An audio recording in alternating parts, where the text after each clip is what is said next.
Boa noite, irmãos, a graça e a paz do Senhor Jesus. Amém. Que alegria poder estar em Cuiabá.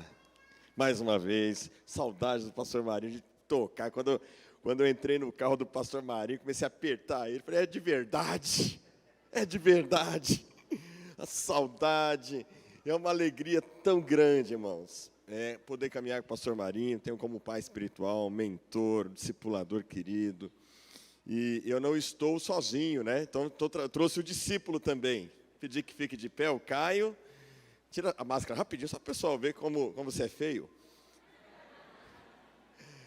Esse daí é o nosso seminarista e está fazendo estágio para casar com a minha irmã. Namora com a minha irmã e é um rapaz, olha, Deus transformou o Caio. Estava contando para o pastor Marinho no almoço. O Caio, ele chegava na igreja, ele parece um índiozinho, né? Imagina ele pequenininho, fortinho, cabelo tigelinha. Chegava na igreja, aterrorizava todo mundo. Entrava debaixo dos bancos, dava trabalho, era um cabra difícil. Um dia, a minha sogra puxou a orelha dele lá, assim, deu uma bronca, né? E aí ele falou assim, eu vou te matar. E ele mora perto da igreja, ele foi, pegou uma faca e foi lá matar minha sogra. Mas Jesus salva, né? Graças a Deus. Agora quer entrar para a família. Estamos orando. Que bênção, irmãos. Que bênção estar nesse culto, nessa conferência de avivamento. Tenho certeza que Deus tem grandes coisas para fazer neste lugar, nesses dias. Amém? Quero mandar um abraço para o pessoal que está no YouTube, um abraço especial para a mulher mais linda do mundo, que eu vi que ela comentou, a minha esposa Andréia. Saudade dela, já estou com muita saudade dela, vocês não fazem ideia. 2 dias para mim é uma eternidade. Saudade da minha esposa. Mandar um abraço para as ovelhas de Vila Moraes que estão acompanhando também. Pessoal da IEP que está acompanhando, pastora Nalva, pastora Adenair também, um beijão para vocês. Eu sei que vocês estão aí firme com a gente, que alegria, que alegria. Irmãos, vamos para a palavra, porque Deus quer falar conosco. Atos capítulo 4, versículo 13. Atos capítulo 4, versículo 13. A minha versão é Nova Almeida atualizada, NAA, que é a mesma da Bíblia de Estudo do Discipulado. Vocês têm a NVI aqui, eu vou ler na versão que eu tenho aqui, NAA. Nova Almeida atualizada.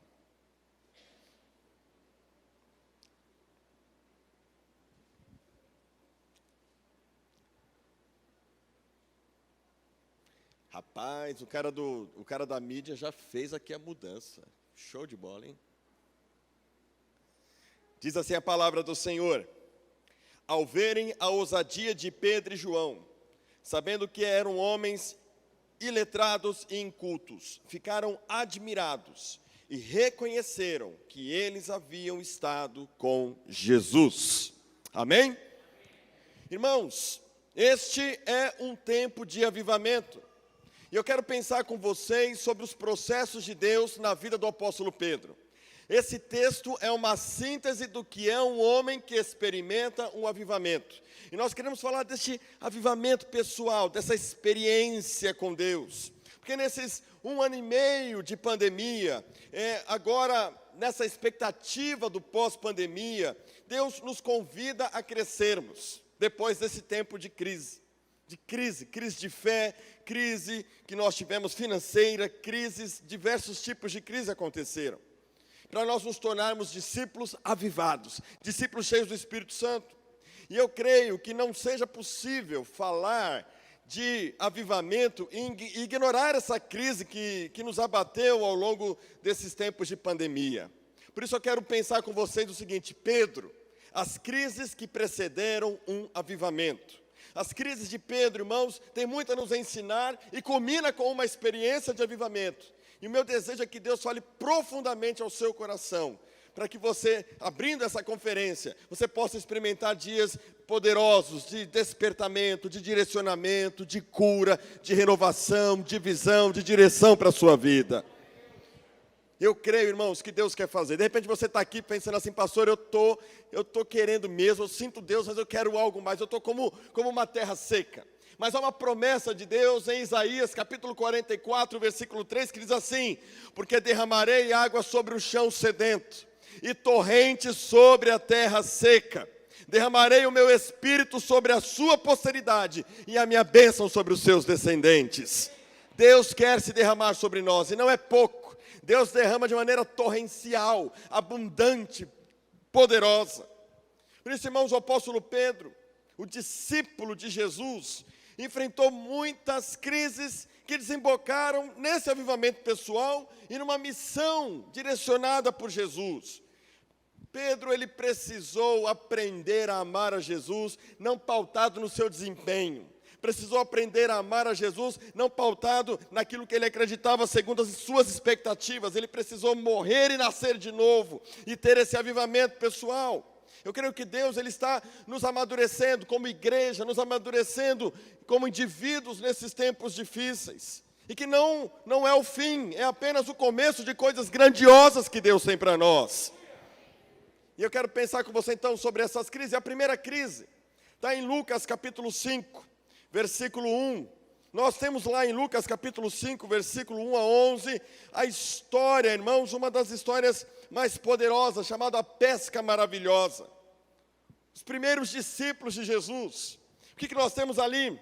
Nessa passagem, neste relato, Jesus, ele está chamando Pedro para uma experiência mais profunda. Pedro é chamado por Jesus para sair de uma vida média, de uma vida mediana ou de uma vida previsível. Pedro era pescador, e como pescador, Pedro sabia aonde jogar a rede, ele sabia quando o mar não estava para peixe. Pedro tinha o detalhe de todas as coisas, ele era um empresário, ele tinha um sócio, ele vivia da pesca. Pedro era um homem bem sucedido, vamos dizer assim, estava estabelecido. Mas naquele dia, quando Pedro vai fazer a sua pesca maravilhosa, não pesca nada. Ele não alcança nada, ele não tem nenhum resultado. E de repente Jesus sobe no barco de Pedro. Quando Jesus sobe no barco de Pedro, irmãos, Jesus fala, olha, vamos para o mar, vamos pescar. No versículo 5 ele vai dizer para Jesus, mestre, havendo trabalhado toda a noite, nada apanhamos, mas sob esta sua palavra eu vou lançar as redes. E aí, irmãos, Pedro então vai com Jesus para o fundo do mar. E quando ele chega ali, ele lança a rede, ele vê algo tremendo acontecer. O Senhor manda aqueles peixes. E diz no versículo 8, vendo isto, Simão Pedro prostrou-se aos pés de Jesus, dizendo, Senhor, afaste de mim, porque eu sou pecador. Que experiência poderosa o apóstolo Pedro tem, irmãos. Como pescador profissional, ele escuta a voz de um mestre, de um rabi, de um carpinteiro. E ele é surpreendido, ele tem um encontro divino. Qual é o primeiro choque aqui? Qual é a primeira grande crise? A crise da dependência. Pedro é o homem que faz cálculos, é o homem que sabe tudo sobre pesca. Mas agora ele está aprendendo a ouvir a voz de um homem. E a voz desse homem o direciona. O Senhor está chamando Pedro, irmãos, para confiar nele. Jesus tem essa experiência com Pedro. Pedro tem essa experiência com Jesus. Para que Pedro possa agora reconhecer a voz do Mestre. Reconhecer que Ele é o Senhor. Pedro está aprendendo que Jesus é totalmente confiável. E que ele pode segui-lo. Jesus vem para quebrar essa estabilidade. Jesus vem para quebrar essa previsibilidade.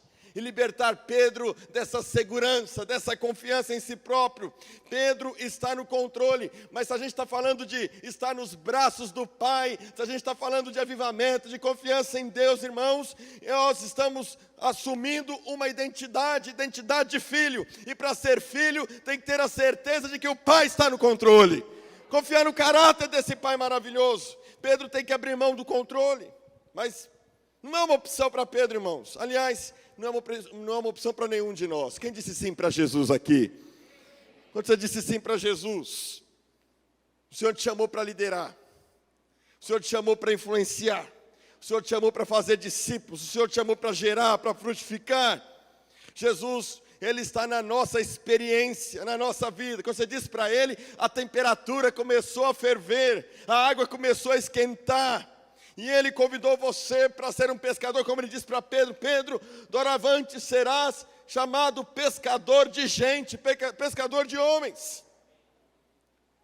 Jesus chama Pedro, irmãos, para lhe garantir uma liberdade plena. Viver na caminhada com Cristo é viver uma caminhada de fé e dependência. É viver uma caminhada de confiança. O convite agora, já que Pedro saiu da previsibilidade, já que ele saiu do controle, já que agora ele não vai ficar mais preso na pesca, mas agora vai seguir a Jesus, o convite de Jesus para Pedro é: caminha do meu lado, porque você só vai experimentar coisas grandiosas se você caminhar do meu lado. Enquanto você estiver do meu lado, grandes coisas vão acontecer na sua vida. Esse é o convite de Jesus para Pedro, irmãos. Deus é Deus que age no comum, mas é Deus que age no milagre, no extraordinário. Essa é a primeira crise, a crise da dependência, de largar as redes e de caminhar do lado do mestre. Mas aí, nós vamos ter uma outra experiência. Mateus capítulo 14, a outra experiência de Pedro é interessante, irmãos. Essa experiência é a que Jesus, depois de ter feito a primeira multiplicação de pães e peixes, ele vai dizer para os discípulos, em Mateus 14, versículo 22... Logo ao seguir, Jesus fez com que os discípulos entrassem no barco e fossem adiante dele para o outro lado, enquanto ele despedia as multidões. Aqui, irmãos, a relação começa a se aprofundar um pouco mais. A relação está se aprofundando. Eles seguiram uma orientação de Jesus. Você já seguiu uma orientação de Jesus e de repente você se sentiu em alto mar, numa terra insegura, num lugar inseguro? Você falou assim: Senhor, eis-me aqui, usa a minha vida. E aí ele fala assim: ó, vai lá, vai na frente. E de repente você está lá na frente e você sente insegurança. Parece que o vento e o mar revolto sobreveio a você. Quem já sentiu essa insegurança? Por ter obedecido, por ter dito sim, por ter falado: não, Senhor, eu estou aqui, conta comigo. Pedro e os discípulos estão em alto mar, irmãos.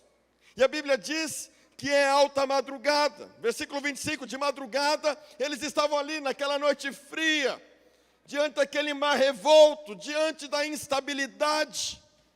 Atendemos o convite para liderar, atendemos o convite para fazer a obra de Deus, atendemos o convite para influenciar pessoas. E qual é o resultado? O resultado é que parece que está tudo muito instável. Parece que está tudo muito inseguro. Parece que está tudo meio esquisito, com medo tomar conta do coração. Pedro está assim, numa noite longa. E qual é o resultado? O resultado é que eles sequer conseguem reconhecer Jesus. Aliás, eles dizem: olha, Jesus vai até eles andando sobre as águas. E quando Jesus caminha até eles, o que eles sentem é medo, porque falam: olha, é um fantasma. É um fantasma. Eles se apavoram. A pergunta é, eu me colocando naquele barco me perguntaria: por que a gente obedeceu? Por que a gente foi na frente? Por que a gente seguiu adiante? Será que eu não me enganei ao responder ao convite dele de estar com ele nessa obra? Será que é agora que a gente vai morrer? Será que é agora, liderando, pastoreando nesses tempos de crise, que a gente vai morrer? Será que é agora, quando eu disse sim para o Senhor e não para tudo à minha volta, para seguir somente a Ele, que eu vou esmorecer, que vai acabar? Então, irmãos, o coração do cara fica ferido. Ele está diante de uma situação de muito temor. Os discípulos estão numa situação de muito temor. Mas eu quero dizer para você algo nessa noite. Graças a Deus pelos ventos contrários. Graças a Deus pelos ventos contrários. Sem os ventos contrários, você e eu não teríamos encontros com Deus e saber que Deus está conosco. Quero dizer para você que quando Jesus chega para os discípulos, naquele encontro poderoso, Jesus chegou para eles naquela noite fria, naquela noite turbulenta, com aquele mar revolto, e ele falou: não tenham medo, coragem, sou eu, Jesus. Sabe o que o Senhor está dizendo para mim, para você, meu irmão, nesses tempos? Não tenham medo, coragem, eu estou com você nesses dias de pandemia. Não tenha medo, coragem, porque parece que tudo está revolto, mas eu ainda estou no controle, eu sou o Senhor da igreja e da história. Esse é o Deus que eu creio, esse é o Deus que trabalha em favor daqueles que nele esperam. É o Deus, irmãos, que está trabalhando e modelando a nossa fé. O medo de morrer, medo de afundar. Mas aí, Pedro, o que acontece? Pedro falou: Senhor, se é o Senhor mesmo, diga que me permita ir até você. Você fica tão cheio de coragem.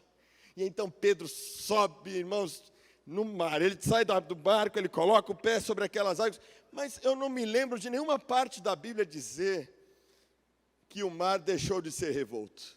Pastora Mira, que é da área do preceito, do método indutivo, alguma parte que diz que o mar deixou de ser revolto? Não diz. Quem já pisou num colchão d'água? Eu imagino que Pedro estava pisando e as águas estavam assim. Enquanto ele olhava para Jesus, ele continuava andando e a água é instável. Mas por um momento ele deixa de olhar para Jesus porque ele sente que a água está assim. E aí ele olha para a sua volta e ele começa a afundar. Pedro, irmãos, começa a afundar de medo, porque ele estava ali apavorado. Mas sabe o que é mais surpreendente? O Senhor está trabalhando, modelando no caráter de Pedro, porque na mesma hora em que Pedro começa a afundar, Jesus estende as mãos e fala: não, meu filho, não é agora não. Se você se sentiu afundar em algum momento nessa pandemia, você está aqui hoje, sabe por quê? Porque o Senhor segurou na sua mão. Ele usou o pastor, ele usou o líder, ele usou as pessoas à sua volta. Você teve um momento de desânimo, de não querer orar, de não querer buscar, veio frieza, veio apatia, veio o medo, se sentiu afundando. Mas a mão do mestre está estendida para você aqui hoje mais uma vez. Essa é a certeza que eu tenho, irmãos. Irmãos, o medo bate. Mas uma coisa eu tenho certeza: eu sou muito amado do Pai. Você é muito amado de Deus. Você é muito amada de Deus. De repente as expectativas te frustraram, não é verdade? Falo para vocês, 2020, março de 2020, a Vila Moraes estava cheio de expectativas. A gente estava sonhando. Falando: mas esse ano aqui vai arrebentar a boca do balão. E quando chegou março de 2020, o balão estourou. E ficou todo mundo atordoado. Ficou todo mundo apreensivo. Sabe, a crise está modelando a nossa identidade. A crise está modelando o nosso caráter. Não é momento de desistir, é momento de confiar no Senhor. Mas aí tem uma outra experiência de Pedro. João capítulo 13. Pedro ainda está sendo modelado por Jesus. João capítulo 13, versículo 37. Jesus está preparando seus discípulos. Sabe para quê? Para ele ir embora. Jesus está se despedindo. E então Pedro, que era o homem mais autoconfiante, talvez ali no meio da turma, Pedro, o cara que era mais seguro, falou: olha, Jesus, eu estou contigo e não abro mão.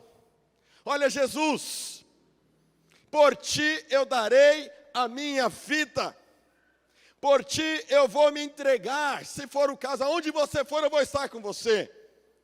A crise, irmãos, de Pedro, a crise de Jesus com Pedro é para que Pedro desista da autossuficiência, do desempenho, da confiança nas suas habilidades, nos seus valores, na sua opinião, nos seus achismos. E aí Jesus fala assim: como é que é, Pedro? Você vai dar a sua vida por mim? Antes que o galo cante, você vai me negar 3 vezes. Irmãos, a verdade é que não dá para ser amigo de Jesus baseado no nosso desempenho. Não dá para caminhar com Jesus se não for na força dele. Todos nós sofremos quando tentamos agradar a Deus pelos nossos resultados, pelas nossas expectativas. Sabe, quantos pastores e líderes frustrados, tenho visto muitos pastores e líderes frustrados nesses tempos, precisando de um avivamento, porque fizeram tudo certo e deu tudo errado. Você já teve momentos assim? Você falou: eu fiz tudo certo, eu liderei, fiz tudo certo, tenho obedecido a Deus, fiz tudo certo, mas deu tudo errado. Esse sentimento, irmãos, tem tomado muita gente. Sabe que em 2018 eu tive uma crise profunda, o pastor Marinho acompanhou um período. Tive uma crise profunda, uma crise tremenda. Eu acreditava que a gente ia comprar um galpão de 1.200 metros quadrados. Mobilizamos a igreja, foi todo um trabalho. A gente estava acreditando. Quando todo mundo da liderança disse sim, liguei para o dono do galpão, ele tinha vendido metade do galpão. Deu tudo errado. Deu tudo errado. E aquilo me trouxe uma frustração tão grande, porque eu tinha colocado Deus no meio. Minha maior frustração é que eu tinha falado para os irmãos, Deus está nesse negócio. E de repente Deus não estava nesse negócio. Foi uma frustração tremenda. Aí veio a dor. Sabe como é que eu me senti, irmãos? Como um vaso quebrado. Um vaso estragado. Um vaso rachado e quebrado. Foi isso que eu senti naqueles dias. E eu estava tão quebrado e tão angustiado, tão estragado, que me veio uma dor tão forte. Mas era uma dor que não era uma dor física. Era uma dor na alma. Eu chorava, eu ruivava. E sentia uma dor tão grande, que eu não sabia onde doía. E a tristeza era tão grande, que eu não queria mais pastorear. Eu não queria mais liderar, eu não queria fazer mais nada. Não por causa da venda, não por causa do negócio que deu errado, mas por causa das expectativas que eu tinha colocado em Deus.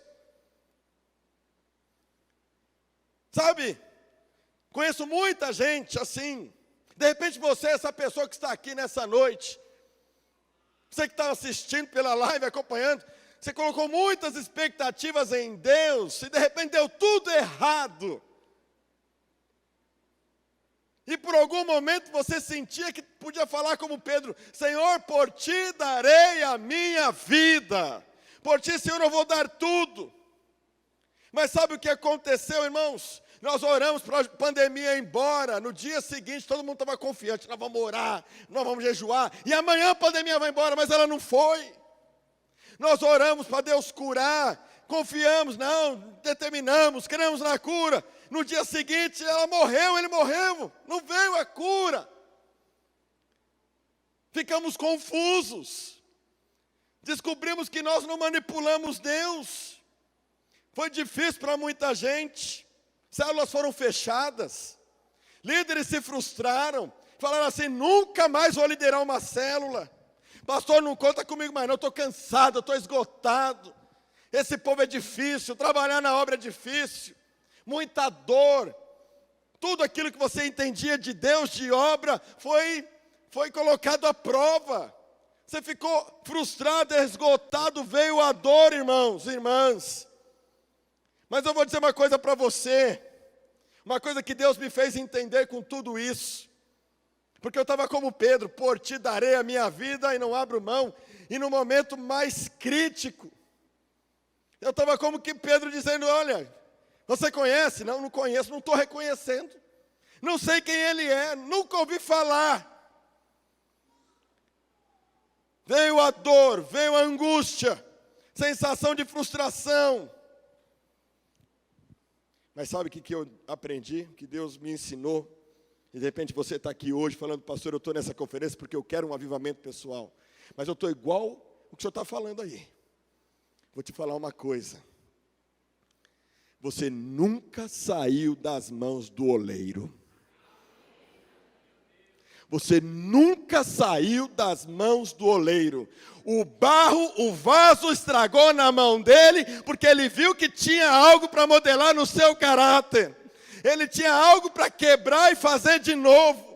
Sabe, irmãos, eu fui estragado nas mãos dele, ele me quebrou, e eu entendi que havia uma idolatria no meu coração, e Deus tirou essa dor, irmãos, e eu estou entendendo que ele quer gerar em mim um caráter glorioso, porque quando o vaso estiver modelado, o azeite vai descer, o óleo vai descer, o ouro, a preciosidade vai descer, e você vai transbordar do poder, da glória, da unção, e vai saber que a glória não é do vaso, mas é do oleiro que opera na sua vida.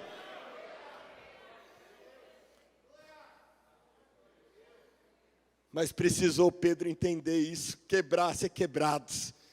ser quebrado na mão do oleiro.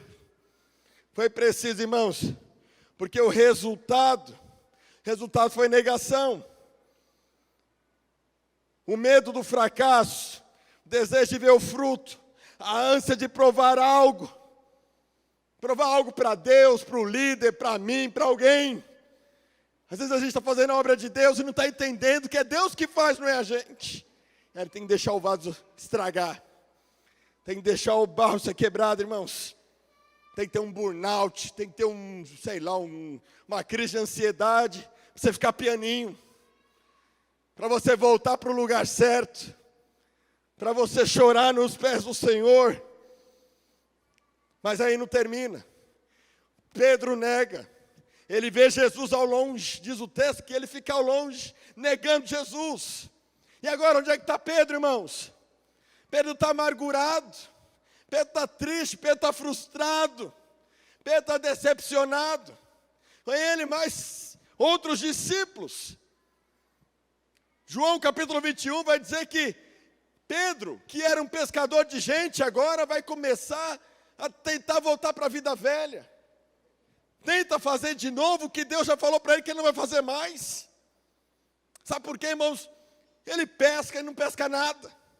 E quando ele não pesca nada, é frustração total. Mas deixa para o dia 21, o pastor Marinho vai fechar. Porque o que eu quero destacar para você, está em Marcos capítulo 16. Olha o que diz Marcos capítulo 16. Pedro está esgotado. Pedro está frustrado. Assim como eu estive naqueles tempos tenebrosos. Assim como muitos ficaram nessa pandemia. Jesus não desiste de Pedro. Mas o que diz a Bíblia em Marcos capítulo 16? Veja comigo. Diz o texto que passado o sábado, Maria Madalena, mãe de Jesus, Maria Madalena, Maria, mãe de Jesus e Tiago, mãe de Tiago e Salomé, compraram óleos aromáticos para ungir o corpo de Jesus. E bem cedo, no primeiro dia da semana, ao nascer do sol, foram ao túmulo. Diziam umas às outras: quem nos removerá a pedra para a entrada do túmulo? Elas estavam lá, caminhando, pensando, quem vai tirar aquela pedra pesada? Quando elas chegam ali, irmãos, viram que a pedra já estava removida. É que a pedra era muito grande. Entrando no túmulo, porque tinha que descer para entrar no túmulo, viram um jovem sentado ao lado direito, vestido de branco, e ficaram atemorizadas. Ele, porém, lhes disse: não tenham medo. Vocês procuram Jesus o Nazareno que foi crucificado. Ele ressuscitou, não está aqui. Veja o lugar onde o tinham colocado. Mas o versículo 7, irmãos, é a chave. Você está frustrado, você está cansado, você está precisando de avivamento, você está precisando de renovo. Jesus, Ele conhece o seu coração. Jesus conhecia o coração de Pedro, sabia que estava trabalhando para modelar o caráter de Pedro. Então ele dá um recado muito direcionado e específico. Ele diz o seguinte: olha, mas vão e digam aos discípulos dele e a Pedro, ao mais frustrado, ao mais decepcionado, ao mais desanimado, ao mais angustiado, ao que desistiu, diga para ele, eu estou vivo, eu ressuscitei, eu sou o Senhor, eu venci, eu sou dono da igreja, eu cuido do meu povo. O Senhor está dizendo: vão chamar os discípulos e chame o Danilo, vão chamar os discípulos e chame o Rodrigo, vão chamar os discípulos e chame o Herbert, vão chamar os discípulos e chama a minha serva Mira, porque eu quero ter um particular com você. Aleluia, aleluia. O Senhor quer renovar as suas forças nessa noite. O Senhor quer ter um particular com você. Essa noite, irmãos, é noite de avivamento. É noite para você ser despertado para um novo ânimo, para você voltar a sonhar. Sabe por quê? Pedro tinha seus sonhos frustrados. Quando ele confiou em Jesus, o resultado foi: acabou o sonho. Mas algo que Deus falou comigo esses dias, fazendo uma devocional na Bíblia do Discipulado, quero repartir com vocês. O sonho, irmãos, parece que acabou, não é? Parece que não vale a pena mais sonhar. Mas vou dizer uma coisa para você: quando parece que o sonho está acabado, na verdade Deus ele está refinando o sonho de Pedro. Deus está trabalhando, irmãos. Nós somos transformados para sermos do tamanho do nosso sonho. Você pensa que é o fim? O Senhor está te dando novos sonhos. O Senhor está te dando uma nova direção. Porque para Ele não terminou.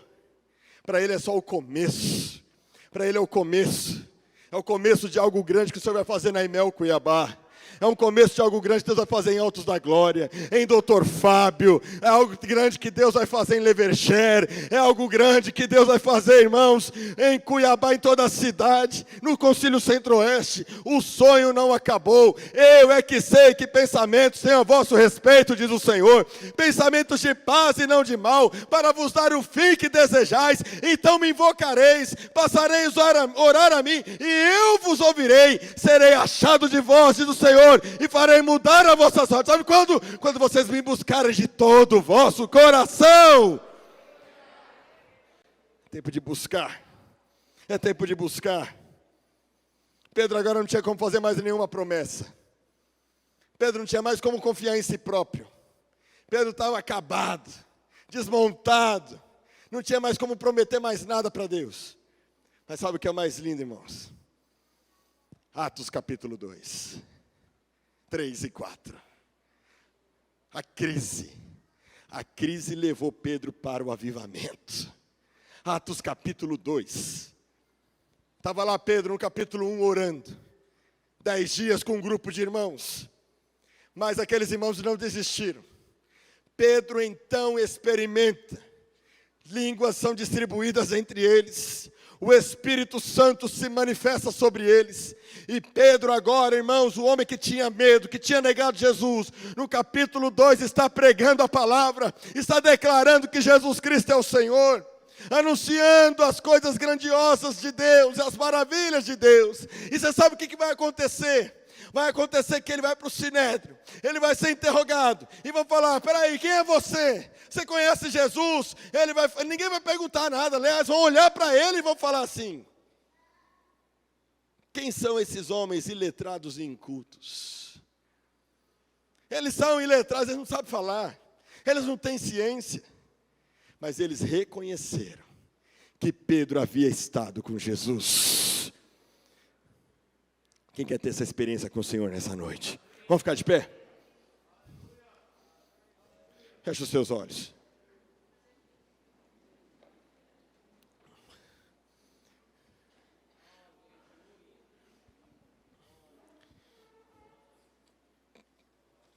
Ori alabaxê de candere, ori alabassurianda lamaia. O Senhor está te chamando para depender? Você sentiu que estava afundando em algum momento? Você viu, você planejou, deu tudo errado. Seus sonhos parece que se frustraram. Veio o cansaço, a fadiga, o esgotamento, porque você estava com medo de perder o controle. Mas o Senhor estava o tempo todo do seu lado, te abraçando, te envolvendo. E eu creio que hoje o Senhor quer renovar o teu chamado. Assim como Ele chamou Pedro e restaurou Pedro, o Senhor quer renovar e restaurar o teu chamado. Renovar e restaurar a tua experiência, a tua fé. Restaurar, meu irmão e minha irmã, as tuas expectativas nele. Nós não viemos lá de São Paulo simplesmente para um passeio. Viemos de lá, irmãos, porque Deus quis que nós viéssemos para cá. Falei para o Caio, nós estamos aqui porque foi Deus quem nos trouxe. O pastor Marinho foi usado por Deus para nos trazer. E sabe por que eu estou aqui? Não é porque eu sei alguma coisa, não, irmãos. É porque eu sei que Deus quer fazer alguma coisa aqui. Deus quer fazer algo na sua vida. Você não está aqui nessa noite por acaso. Você veio aqui porque você quer experimentar um renovo no seu chamado. Você quer experimentar um avivamento, pessoal. Quem anseia isso, levanta a sua mão. Eu convido você a fechar os seus olhos. Ori alabaxê mi andalamaste canderi andalabachuri andalamaia. Deri alabai canderi alamahasuri andecori alabachanderi andalamaia. Oh, aleluia, aleluia, deri alabachanderi andalamaste cori andalamai. O Senhor quer renovar a tua alegria, o Senhor quer renovar a tua esperança, a tua fé. O Senhor quer renovar as tuas forças, quer avivar a tua alma, avivar o teu espírito, avivar o teu coração, fazer você sonhar novamente. Meu irmão, minha irmã, Deus é Deus de sonhos. Deus tem grandes sonhos e Ele quer te colocar à altura dos sonhos que Ele preparou para você. Talvez você não tenha entendido o que Ele tem falado, o que Ele tem feito, mas Ele está trabalhando em você, porque Ele quer fazer coisas grandiosas na sua vida. Através da sua vida o Senhor quer mover, o Senhor quer te usar, quer te encher. E eu quero fazer um convite. É possível, pastor? Possível. Eu quero estender um convite para você da parte de Deus, né?